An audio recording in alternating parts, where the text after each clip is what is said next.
Hello friends, हम देखेंगे world politics तथा इकोनॉमिक्स तथा इंडियन पॉलिटिक्स, इकोनॉमिक्स तथा स्पोर्ट्स से संबंधित कुछ महत्वपूर्ण क्वेश्चन। वर्ल्ड पॉलिटिक्स से संबंधित क्वेश्चन पहला, चीन, रूस और उत्तर कोरिया के बीच हालिया विक्ट्री डे परेड ने वैश्विक शक्ति संतुलन पर क्या संदेश दिया है। बीजिंग में विक्ट्री डे पर सोशल मीडिया और मीडिया में वायरल हुई तस्वीर में चीनी राष्ट्रपति शी जिनपिंग, रूसी राष्ट्रपति व्लादिमीर पुतिन और उत्तर कोरिया के नेता किम जोंग उन एक साथ दिखे, जिसने संभावित नए राजनीतिक गठजोड़ की भव्यता पर ध्यान खींचा। यह दशा दर्शाती है कि चीन, रूस और उत्तर कोरिया एक तरह का साथ बना रहे हैं। हालांकि चीन रूस के युद्ध को पूरी तरह समर्थन नहीं दे रहा है और उत्तर कोरिया की आर्थिक वृद्धि बंदूक निर्यात के कारण है। यह पश्चिमी शक्तियों में चिंता का विषय बन गया है।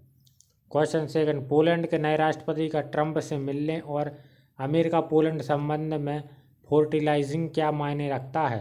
3 सितंबर 2025 को पोलैंड के नए राष्ट्रपति करोल नवरोकी ने पहली अंतर्राष्ट्रीय यात्रा के रूप में वाशिंगटन में अमेरिकी राष्ट्रपति ट्रंप से मुलाकात की, जहां ट्रंप ने उन्हें समर्थन दिया। यह मिलन अमेरिका दोनों देशों के बीच सैन्य सहयोग और मजबूत कर सकता है। साथ ही रूस यूक्रेन संघर्ष पर चर्चा भी हुई, जिसके परिणामों का राजनीतिक और सुरक्षा दृष्टिकोण से अहम असर हो सकता है। क्वेश्चन थर्ड, डोनाल्ड ट्रंप की विदेश नीति के कारण चीन को दुनिया के नेतृत्व में कैसे बढ़त मिली। अमेरिकी विदेश नीति में ट्रंप का राष्ट्रीयवादी, संरक्षणवादी और एक तरफा रवैया पारंपरिक विश्व व्यवस्था में कमी ला रहा है। इस खालीपन का फायदा चीन उठा रहा है, जिसने अपनी अंतर्राष्ट्रीय छवि को मजबूत कर लिया है। यह कार्यक्रमों, बहुपक्षवाद और वैश्विक आर्थिक एकीकरण का समर्थक बनकर खुद को स्थापित कर रहा है। स्वभाव से अस्थिर अमेरिकी नीति ने चीन को एक विश्व नेता के रूप में उभरने का मौका दिया है। क्वेश्चन 4, भारत के विदेश मंत्री एस जयशंकर ने जर्मनी के बारे में क्या बात कही। पूर्वानुमेयता क्यों जरूरी है। विदेश मंत्री एस जयशंकर ने वैश्विक राजनीति और अंतर्राष्ट्रीय व्यापार अस्थिरता का सामना करते हुए भारत जर्मनी संबंध को यानी प्रिडिक्टेबिलिटी पर जोर दिया। उन्होंने कहा कि मौजूदा व्यापारिक तनावों और अमेरिकी टैरिफ नीति के बीच स्थिर व भरोसेमंद साझेदारी अधिक महत्वपूर्ण हो गई है, विशेषतः जर्मनी जैसे देशों के साथ। क्वेश्चन 5, मौजूदा वैश्विक स्थिति में अंतर्राष्ट्रीय कानून की भूमिका क्या है, वह खत्म क्यों हो रहा है। हाल ही की रिपोर्ट में माने तो राज्य स्तर पर देशों द्वारा अंतर्राष्ट्रीय कानूनों के नियमों का उल्लंघन, गैर अनुपालन और शक्तिशाली देशों द्वारा बहुपक्षीय संस्थाओं की तटस्थता में गिरावट इस प्रणाली के प्रभाव को कमजोर कर रही है। लेकिन विशेषज्ञ यह भी कहते हैं कि अंतर्राष्ट्रीय कानून अब भी अस्तित्व में हैं। यदि राजनीतिक इच्छा शक्ति है तो वह दोबारा सक्रिय रूप से लागू हो सकते हैं।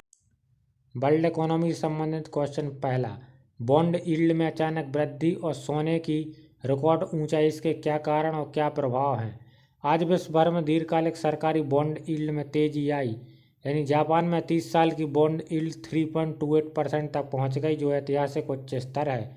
इसी क्रम में यूके और यूएस की बॉन्ड यील्ड में भी उछाल देखा गया। यूके का 30 साल बॉन्ड 5.75 1998 के बाद उच्चतम तक पहुंचा, जबकि बाद में थोड़ा कम होकर 5.6 पर लौटा। इन बदलावों का कारण बदलती सरकार की देनदारी और आर्थिक अनिश्चितता जानी गई है। क्वेश्चन सेकंड, अमेरिका में कमजोर रोजगार डेटा से बॉन्ड मार्केट में क्या बदलाव आए।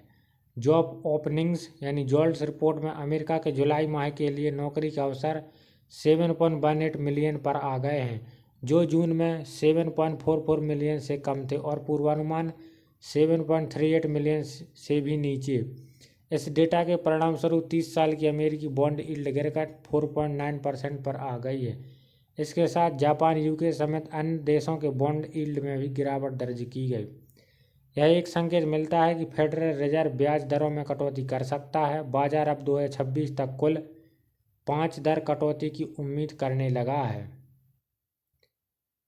क्वेश्चन, भारतीय राजनीति संबंधित क्वेश्चन पहला, पंजाब में आप विधायक के खिलाफ गिरफ्तारी, कॉमेडी सर्कस विपक्ष की क्या बात है। पंजाब में आप विधायक हरमीत सिंह पठान माजरा के खिलाफ दर्ज एक मामले को लेकर विपक्ष ने जोरदार विरोध किया। कांग्रेस नेता प्रताप सिंह बाजवा ने कहा कि यह कार्रवाई लगभग 3 साल पुरानी शिकायत के बावजूद अचानक और संदेहास्पद समय पर हुई, जब उन्होंने सरकार की बाढ़ प्रतिक्रिया की आलोचना की थी। विपक्षी दलों ने इसे विरोध के दमन के तौर पर देखा और इस प्रक्रिया को व्यंग्यात्मक रूप से कॉमेडी सर्कस कहा गया। बीजेपी ने भी इस कार्रवाई को प्रतिशोध राजनीति और कानून व्यवस्था की कमी से जोड़ा है। क्वेश्चन सेकंड, आंतरिक मामलों की मंत्रालय एमएचए ने सीएए की सीमा बढ़ाई, इसका क्या मतलब है? गृह मंत्रालय ने नागरिकता संशोधन अधिनियम सीएए के तहत प्रवासियों के प्रवेश की कट ऑफ तारीख बढ़ाकर 31 दिसंबर 2024 कर दी है। अब अफगानिस्तान, पाकिस्तान और बांग्लादेश से आए हिंदू, सिख और जैन धर्म के लोग जिन्होंने इस तारीख से पहले भारत में प्रवेश किया था, वे सीएए के तहत नागरिकता के लिए आवेदन कर सकते हैं। यह कदम उत्पीड़ित धार्मिक अल्पसंख्यकों को राहत देने और उन्हें कानूनी तौर पर स्थिरता प्रदान करने की दिशा में है। क्वेश्चन थर्ड, जीएसटी परिषद ने किन उपभोक्ता वस्तुओं पर टैक्स घटाया और इसका क्या प्रभाव हो सकता है? भारत सरकार ने हजारों उपभोक्ता वस्तुओं जैसे साबुन और छोटे कार मॉडल पर जीएसटी दरों में कटौती को मंजूरी दे दी है।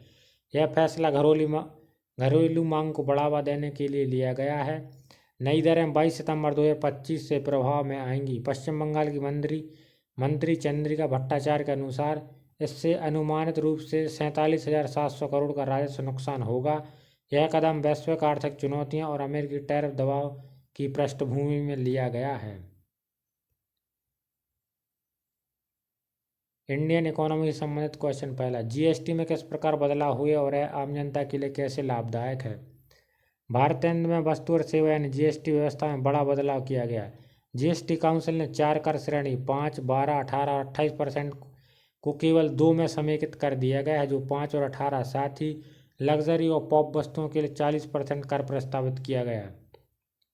यह सुधार घरेलू खपत को बढ़ावा देने और मध्यम वर्ग पर कर बोझ को कम करने के मकसद से लागू किया गया है। ऐसे प्रयास आने वाले त्योहारी सत्र, खासकर दिवाली में खरीदारी को बढ़ावा दे सकते हैं। कुल मिलाकर यह वित्तीय सरलीकरण और उपभोक्ता हितार्थ एक अहम कदम माना जा रहा है। क्वेश्चन सेकंड, जीएसटी कटौती के संभावित प्रभाव और इससे सरकार पर क्या असर पड़ सकता है? सरकार ने लगभग 400 से अधिक उपभोक्ता वस्तुओं जैसे साबुन, छोटे ऑटोमोबाइल, व्यक्तिगत देखभाल उत्पाद पर करों में कटौती की मंजूरी दी है, जो 22 सितंबर 2025 से लागू होगी। उदाहरण के तौर पर shampoo, toothpaste, paste, air conditioner और टीवी पर जीएसटी दर 18-28 से घटाकर 5-18 की श्रेणियों में समायोजित होगा। इसके परिणाम स्वरूप सरकार को 47,700 करोड़ लगभग 21 बिलियन तक का राजस्व नुकसान उठाना पड़ सकता है। फिर भी इसका उद्देश्य ग्रामीण और शहर दोनों क्षेत्रों में उपभोग में वृद्धि लाकर अर्थव्यवस्था को गति देना है। क्वेश्चन थर्ड, सेवा क्षेत्र की वृद्धि और मुद्रास्फीति का हाल क्या है? भारत के सेवा क्षेत्र की वृद्धि अगस्त में 15 वर्षों के उच्चतम स्तर पर पहुंची। HSBC इंडियन सर्विस PMI 62.9 पर पहुंच गया, जो जुलाई में के 60.5 से बढ़ा है। यह घरेलू मांग, विशेषकर निर्यात में तेज वृद्धि का संकेत है। मॉड्यूल पर कीमतों में भी उच्चतर स्तर पर वृद्धि हुई है। उत्पादन मूल्य मुद्रास्फीति 2022 के बाद से और इनपुट लागत 9 महीने में सबसे तेज रही। संयोजन PMI सेवा और निर्माण मिलाकर 17 साल के उच्चतम 63.2 पर रहा। हालांकि अमेरिकी 50% आयात शुल्क जैसे कारक आगे के निर्यात और विकास के लिए चुनौती उत्पन्न कर सकते हैं। क्वेश्चन 4, रुपया आज कैसा प्रदर्शन कर रहा? व्यापार नीतियों पर इसका क्या प्रभाव है?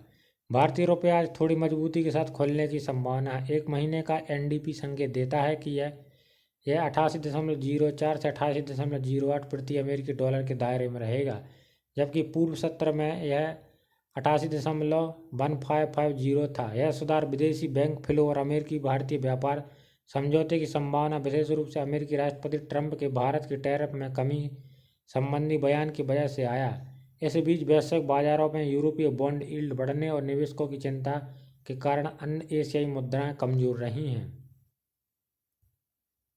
क्वेश्चन पहला, स्पोर्ट्स से संबंधित, महिला क्रिकेट विश्व कप 2025 का विजेता टीम को कितना पुरस्कार राशि मिलेगी?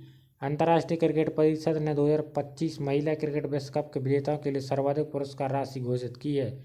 विजेता को 4.48 मिलियन यानी 39.55 करोड़, रनअप को 2.24 मिलियन यानी 19.77 करोड़ और सेमीफाइनल में हारने वाली टीमों को 1.12 मिलियन यानी 9.89 करोड़ प्रति टीम मिलेगा। कुल पुरस्कार राशि 13.88 मिलियन यानी 122.5 करोड़ तक बढ़ गई है, जो 2022 उपकरण की तुलना में लगभग 297% अधिक है। सेकंड, महिला क्रिकेट विश्व कप 2025 की मेजबानी कहाँ होगी और ये कब से शुरू होगी? महिला क्रिकेट विश्व कप 2025 का आयोजन भारत और श्रीलंका में संयुक्त रूप से होगा। टूर्नामेंट 30 सितंबर 2025 से 2 नवंबर 2025 तक चलेगा। क्वेश्चन थर्ड, साउथ अफ्रीका ने महिला विश्व कप टीम की घोषणा कैसे की और भारत में मुकाबले कब शुरू होंगे? दक्षिण अफ्रीका ने 15 सदस्यीय विश्व कप टीम का ऐलान किया है, जितनी पिछली सफलता पर आधारित एक सुरक्षित लेकिन भरोसेमंद चयन माना जाता है। लारा बोलवार्ड कप्तान होगी। टीम अपनी तैयारी के लिए 3 ODI खेलने पाकिस्तान का दौरा करेगी 16 से 22 सितंबर। विश्व कप में उनका पहला मुकाबला भारत के गुवाहाटी में इंग्लैंड के खिलाफ 3 अक्टूबर 2025 को है। फोर्थ, 2030 कॉमनवेल्थ गेम्स की मेजबानी के लिए भारत की क्या स्थिति है? भारत ने 2030 कॉमनवेल्थ गेम्स की मेजबानी के लिए औपचारिक बोली प्रस्तुत की है। नाइजीरिया भी प्रमुख प्रत्याशी है। यह गेम पहली बार भारत में और कॉमनवेल्थ खेलों के शताब्दी वर्ष में आयोजित हो सकते हैं। भारत की यह पहल 2036 में ओलंपिक की संभावित मेजबानी की दिशा में एक बड़ा छलांग मानी जा रही है। यदि हमारे द्वारा दी गई जानकारी आपको पसंद आती है तो हमारे चैनल को please like, share and subscribe करें। Thank you.